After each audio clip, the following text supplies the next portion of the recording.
Okay, we'll start our class here. We're continuing to talk about the book of Revelation. And it's actually, you know, people often call it the book of Revelations plural, but it's the book of Revelation singular. And it's funny how often that is misspoken. Just an interesting little note there. But the word revelation comes from a Greek word that means actually the unveiling. The unveiling is a lot closer to the core meaning than the word revelation. But an unveiling produces revelation, so it it kind of fits. And what page are you on? Okay, we're on page. Do you have a copy of the book? Let me see what page it is. Oh, uh, I don't know. I don't have the page number handy, but it's in Revelations 8:12. Okay, thanks. So we're a mountain of fire. Yeah. And the fourth angel sounded, and the third part of the sun was smitten, and the third part of the moon, and the third part of the stars, so as the third part of them was darkened. And the day shone not for a third part of it, and the night likewise. And I beheld and heard an angel flying through the midst of heaven, saying with a loud voice, Woe, woe, woe to the inhabitants of the earth by reason of the other voices of the trumpet of the three angels which are yet to sound. It's interesting, the wording of different things in the book is, when I first read it anyway, I couldn't make sense of any of this. How about you? How many people have read the book of Revelation? I know Curtis has read it. First time you read it, could you make any sense of it? Not much. Yeah, yeah. Not much because nothing was coming to pass. And, it was mostly negative about, the apocalypse and things and the moon turning to blood and all that. I couldn't make sense out of it. How about you, Scott? First time you read it, could you make any sense of the book?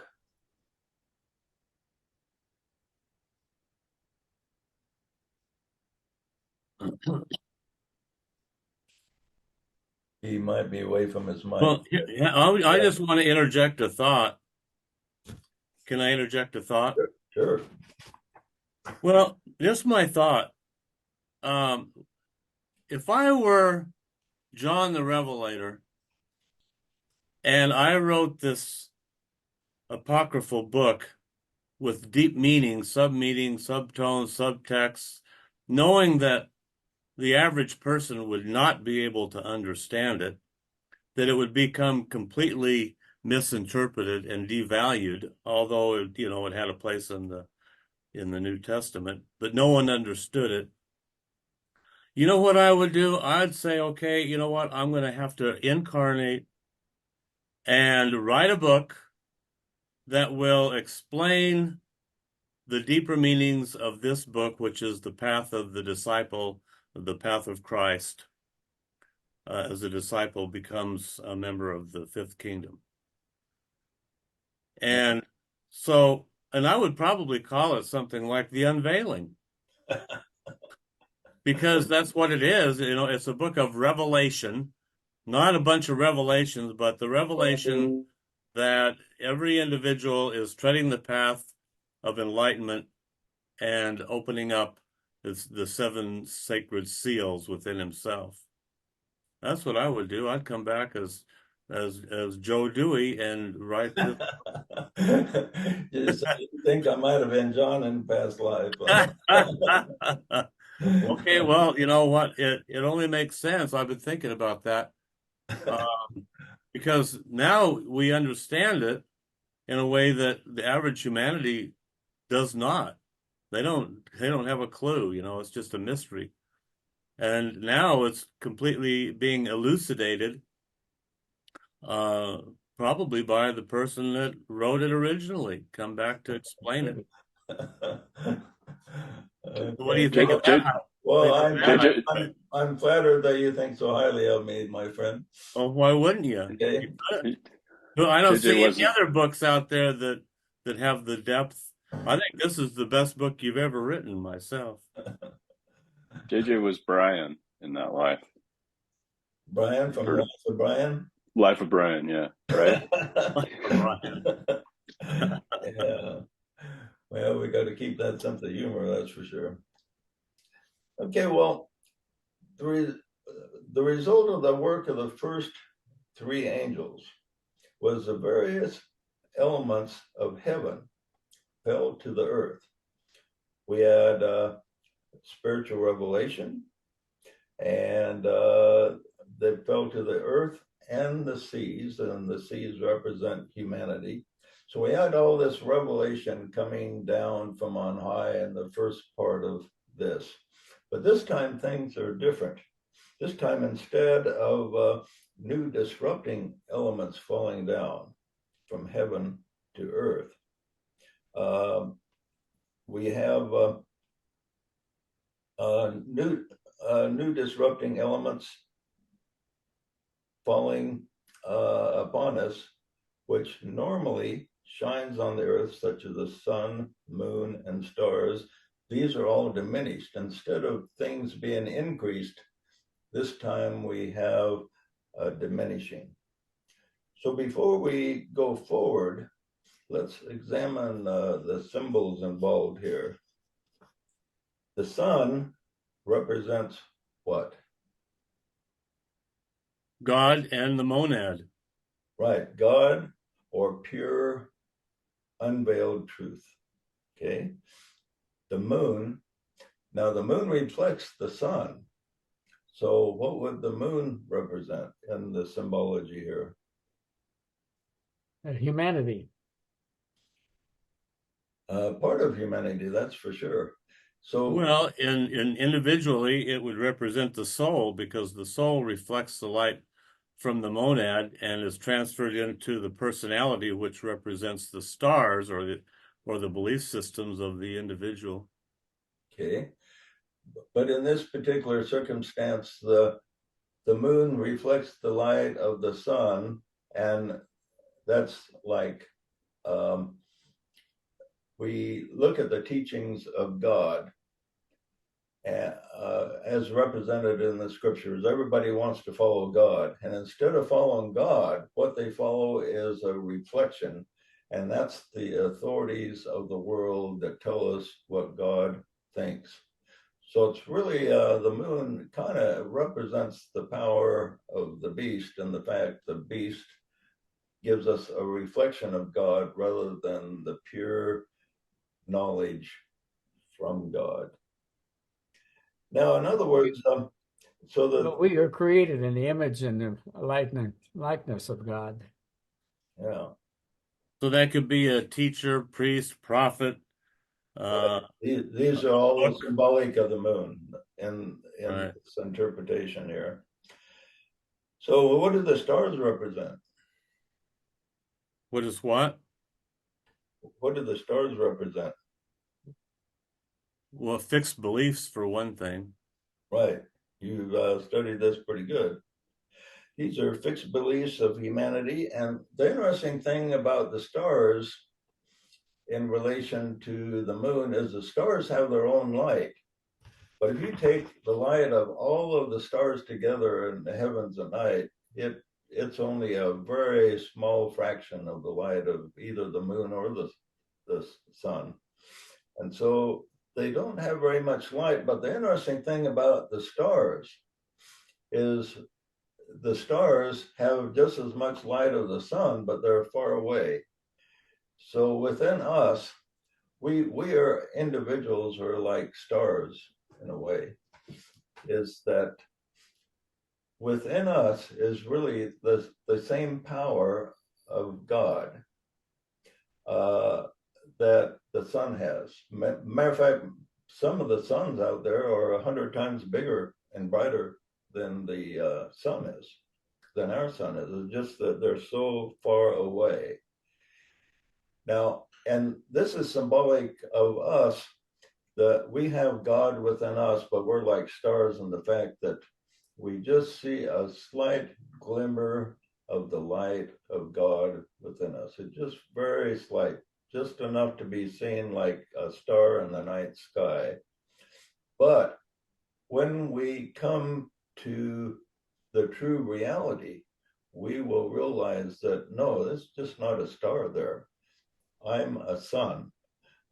And so when the person gets a true unveiling about himself, he comes to the conclusion, or he comes to the knowledge that he shares all the glory and the power that the Creator has. We are actually in the image of God, and we are just not a little tiny sun with us, just a little tiny amount of light. Within us is all light and all power that God shares with us. Okay. So you're saying then that the personality, without the light of even the moon, is like just like little pinpricks of light into itself, but not very much until he awakens to the light of the soul, and that's like the light of the moon. Yeah. And then he treads up and up until the light of the star becomes the magnitude of the sun, and then he's connected. Yeah. And isn't that the revelation? Yeah. Yeah. Right on. Okay, the fourth angel represents the highest part of the lower quaternary, or the mind, which is the link between heaven and earth. When the disciple treads the path of Christ, he brings down to the mind the truth of heaven and the true knowledge of the kingdom of God. He sounds the voice of the mind, logic, and reason, like the sound of a great trumpet. Humanity hears it, whether they want to or not. So we're talking about the disciple, and he goes forward with the sound of a trumpet. It talks about this quite often, the sound of a trumpet. And the sound of a trumpet, it calls people to awake. And when the person treads the path of Christ, that's a big portion of his mission, is to awaken and to wake others. And he does this by using the mind, reason, the intuition, appealing to the soul of those with whom he comes in contact with.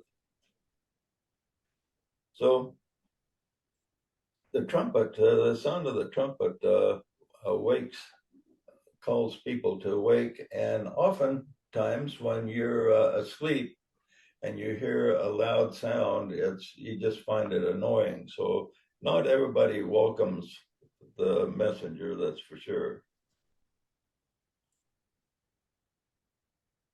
So the eventual effect of the third, that they were, which they considered to be true, will be altered and no longer be a light to them. 1/3 of the light of the sun, it says, is smitten, 1/3 of the moon, and 1/3 of the stars. Now, when people interpret this literally, how would that possibly happen?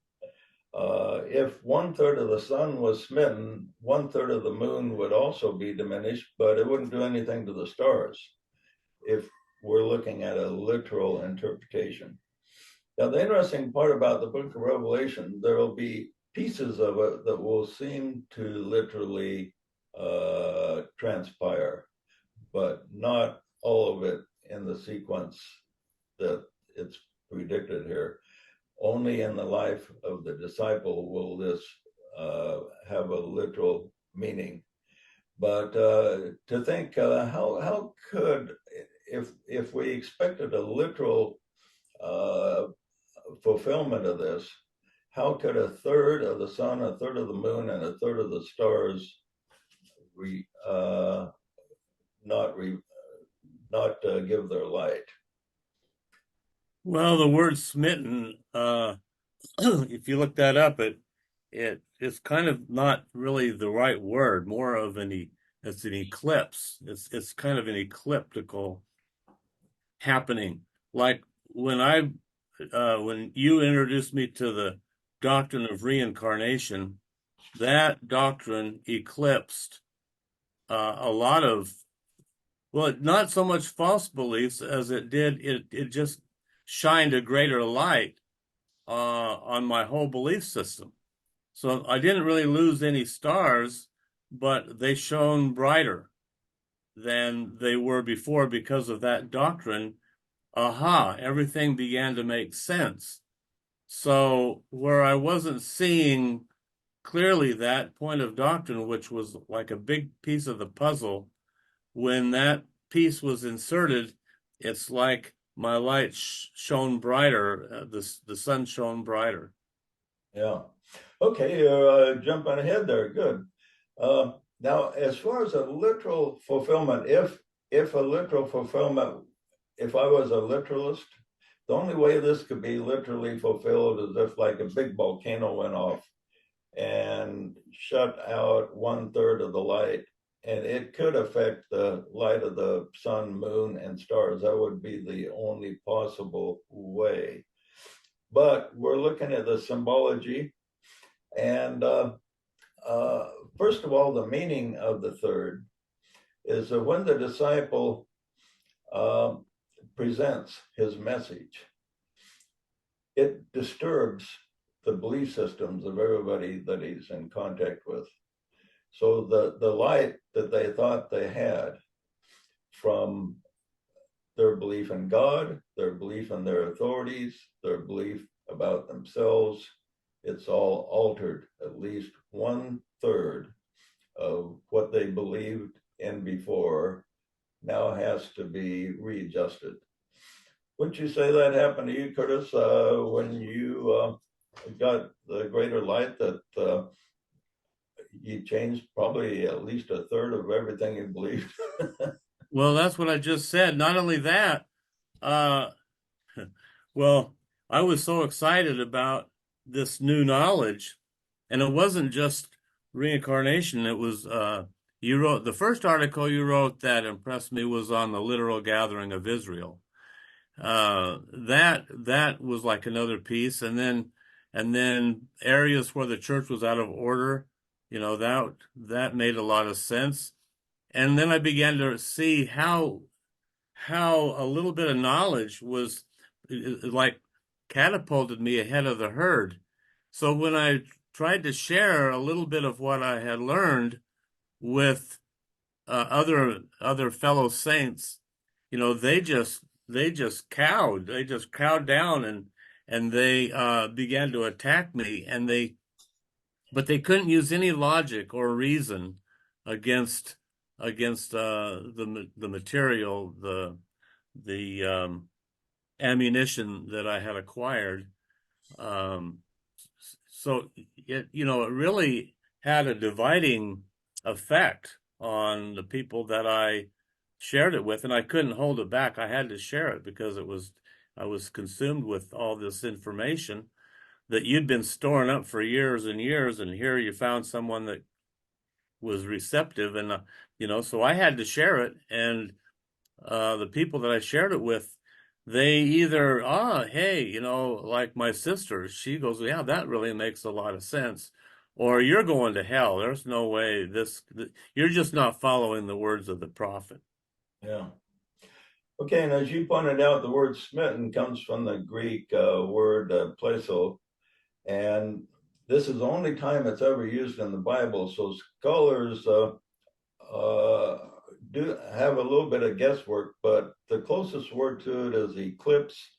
And eclipse can have two different meanings. One is if, like when the moon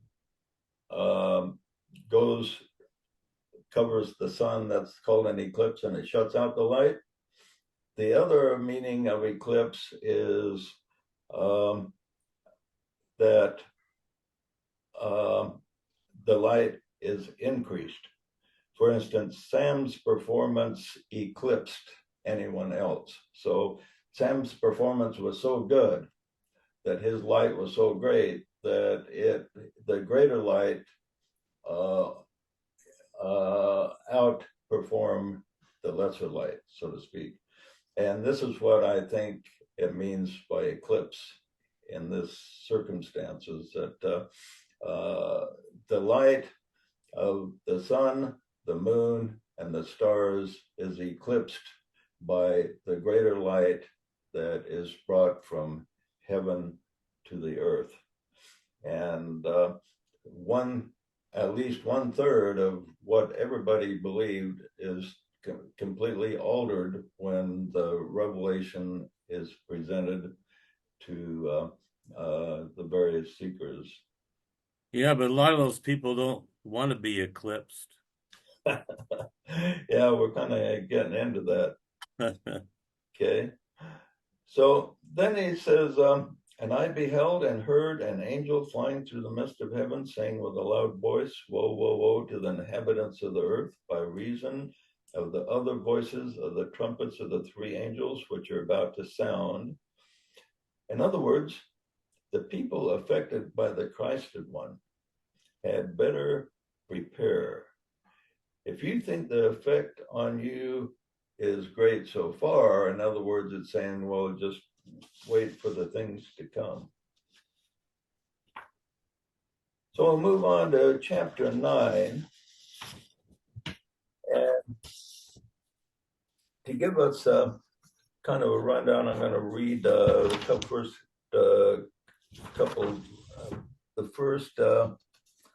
12 verses, because I think it's a good idea to give us a overview of what we're going to be talking about here.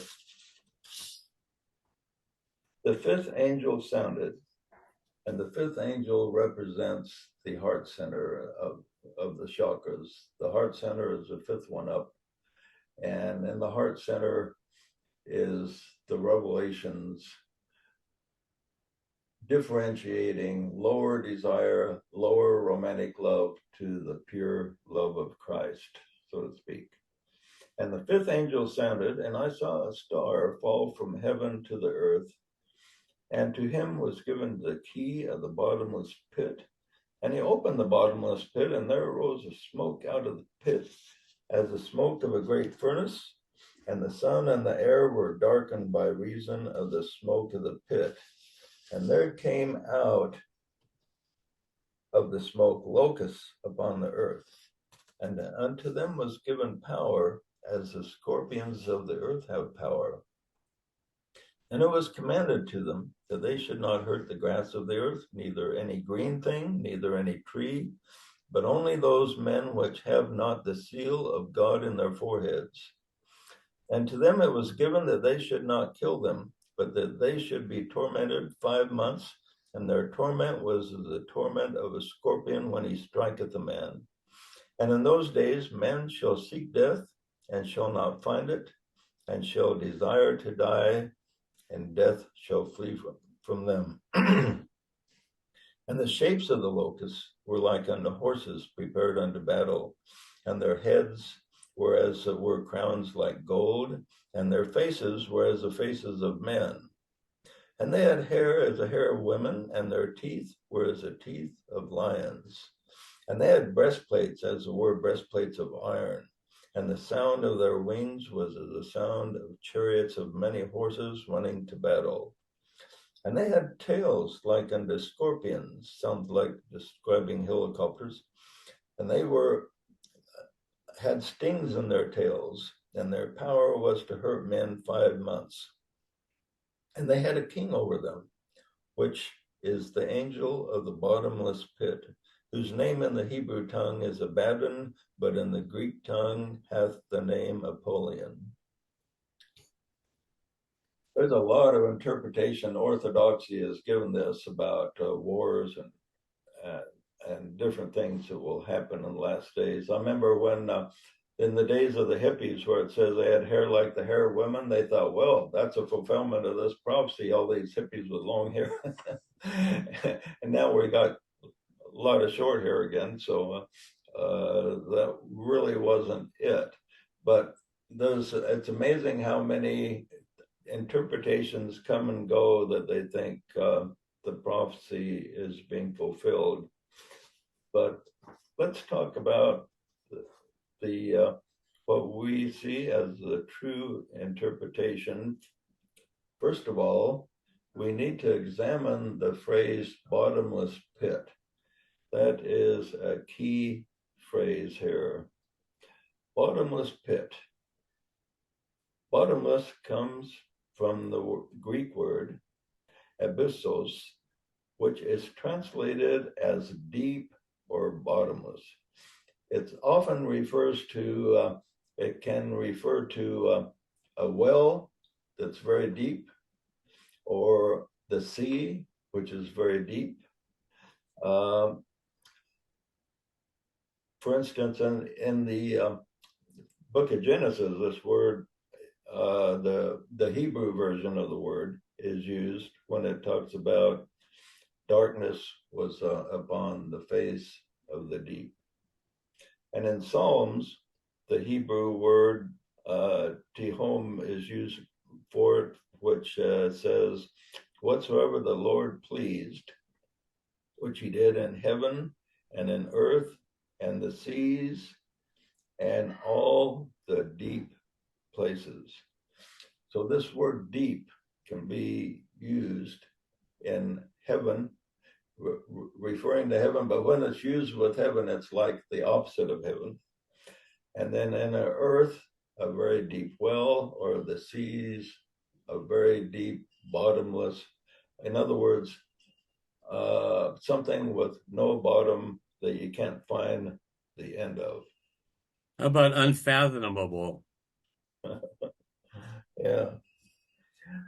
Now, it was used by the evil spirits. Remember when Jesus come across this crazy guy that was creating a lot of problem for his neighbors? He was just a wild man, and he cast out the evil spirits that was taking possession of him. And the evil spirit says, they besought Jesus. They says, don't command us to go into the deep. And this is that same word that's used for bottomless. Don't send us there. Send us somewhere else. So he sent them to occupy the swine, and then they ran over a cliff. So that was one place where that was used. And in this case, it was the opposite of heaven. It says he wasn't going to send them to heaven. He was going to send them to some bottomless place. Okay, that's what they were afraid of. So, does it have to do with endless torment, endless, bottomless, immeasurable? not exactly as far as this is concerned. But before the book of Revelation comes along, this word appears by itself. But Revelation adds another word to it, pit. So not only bottomless, but pit. And pit comes from the word freer, which represents a hole in the ground. In other words, like a deep well. And that was used with Jesus when he met the woman at the well. That was the word for pit was used there. So putting it together, we have we have a strong connection with water, which is connected to either a well, which is connected with water, or bottomless in connection with the seas, which is connection with water. And water is symbolic of what? Humanity and your emotions. Emotions. Okay, and emotions is the key. So how is what is a bottomless pit as far as emotions is concerned?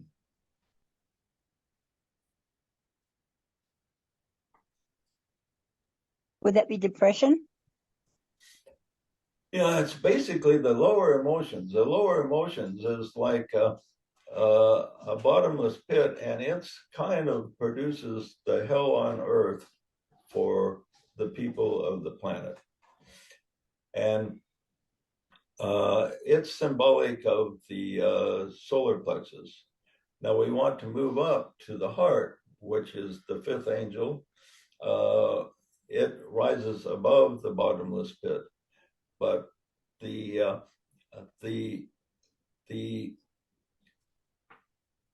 messenger stimulates the bottomless pit in those with whom he comes in contact with, and he seeks also to release the people from that pit, from that prison that they're in, because the average person out there is controlled by his emotions. His emotions takes away the free agency that really belongs to the mind. That's where the free agency belongs. But with the average person, if there's a discrepancy between the mind and the emotions usually prevail, and it takes the person to a bottomless pit of misery before that he has to eventually climb out. Then when he does climb out, he climbs into another pit until eventually his consciousness rises above the solar plexus. Okay. JJ, Yeah. you said the fifth is the heart, but isn't it the throat, the fifth? No. Fifth is the heart. The fourth is the throat. Oh, so it's not from It bottom up. It doesn't go in order, physical order. Yeah. So the fourth is the throat, and the fifth is the heart. Yeah. And the hierarchy is considered the fifth kingdom, and it's presided over by the Christ, who is over the heart energies. Okay. So the fifth angel does equal the heart center. Now the star from heaven equals a messenger with higher consciousness. And it says, to him was given the key to the bottomless pit. Okay, so a messenger from heaven is given the key to the bottomless pit. This represents the power and authority over the emotional world, as I said. And he opened the bottomless pit, and there arose a smoke out of the pit as the smoke of a great furnace, and the sun and the air were darkened by reason of the smoke of the pit. So he opens this and he stimulates the emotions of the people, and it's like a smoke coming up almost that clouds everything. It clouds the reasoning, and they have to see beyond the lower emotions and rise up to the energies of the heart and throat and higher in order to escape this bottomless pit of emotional energy that drowns humanity and creates all the wars, all the discrepancies, all the conflicts. Everything we have is caused by this bottomless pit that humanity is emerged into. And the messenger has the key to the bottomless pit. He has the key to release humanity from the power of lower emotions that controls them and prevails against them. Okay, we'll have to leave it at that. Any more comment on that before we move on? So is this similar to Hercules liberating Prometheus, which represented the personality from the rock where he was chained and his liver was eaten by vultures every day because he was immortal and couldn't be killed. So Hercules had to go down into the deep bottomless pit and rescue his lower self, Prometheus. Yeah, it's interesting when you consider that the lower self is like a bottomless pit. I mean, there's if you plunge into it, there's no end to it. You never reach deliverance. You have to be delivered from above. The messenger with the key to the bottomless pit, who's in connection with the God self, has to pull the people out of that pit and raise them up so that they can see the true sun or the true soul within, and then they can have deliverance. So the lower can't save itself. It has to be saved by the higher. Right. The lower can't save itself. We need to go. We need higher, and even people that consider themselves enlightened, wherever you are, you need somebody above you to give you uh, additional light to be able to move forward. We need each other, and of course, the greatest light is God Himself, where we eventually return to. I like the image where you have one hand up to God because that's what He's there for, like Neil Diamond said in his song. And then you have one hand out to help your brother because that's what it's there for. Yeah, yeah. Okay, any other comment before we finish today? So the messenger in this interpretation would be any disciple who could teach another person soul contact. Yeah, if soul contact provides deliverance from the bottomless pit of emotional energy. And you probably really understand that bottomless pit well because you got yourself in trouble following your wrong emotions. And as just about all of us have, Haven't we all? all of us have in different ways. I know Scott really identifies with it, but he's pulled himself, and we've yanked on him too, and he's been delivered from that pit, as all of us are attempting to do. Bye, everybody.